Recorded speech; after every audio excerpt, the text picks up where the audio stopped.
Հիմա ուզում ենք այդ համբերությունը տնես մեր մեջ, այդ խոնարհությունը տնես մեր մեջ, որտեղ Սուրբ Գիրքն էլ է սովորեցնում խոնարհներին շնորհք է անում, խոնարհներին բարձրացնողը Աստված է։ Մենք պետք է կարողանանք Աստծո ներկայությունը համ հավատանք, համ զգանք հոգով, որ ինքը մեր առջև է կանգնած։ Ես հիմա ծունկս ծռելու եմ իր առաջ, իմ աղոթքը պետք է լինի ուղիղ իր հետ, որպես հոր հետ զավակը կարողանա խոսի։ Թող Տերը օգնական լինի։ Եվ դրա համար ասում է, ոչ թե բանի մկարոտի պես մարդկանց ձեռով կպաշտվի։ Նա ոչ մի բանի կարիք չունի։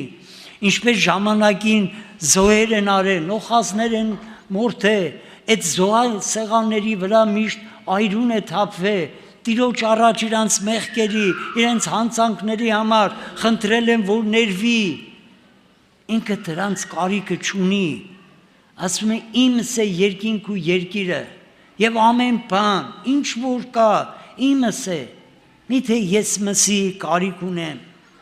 Միթե ես այդ ուտելիքները ես չեմ տալիս ձեզի, ես դրանց կարիքը չունեմ։ Ես ուզում եմ, որ մարդը ունենա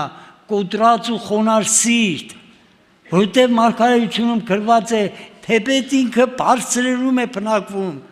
բայց ապրում է կոտրած ու խոնարհ սիրտ ունեցողի մեջ։ Մենք պետք է կարողանանք մեր սրտանց կոտրված խոնարհ սիրտ ունենանք, խոնարհվենք իր մեծության առաջ, խոնարհվենք իր ներկայության առաջ, որ մենք մեր խոնարհվելուց էլ մեր բավականությունը զգանք, որ ես անկեղծ խոնարհվում եմ ու ես հավատում եմ, որ ինքը կանգնած է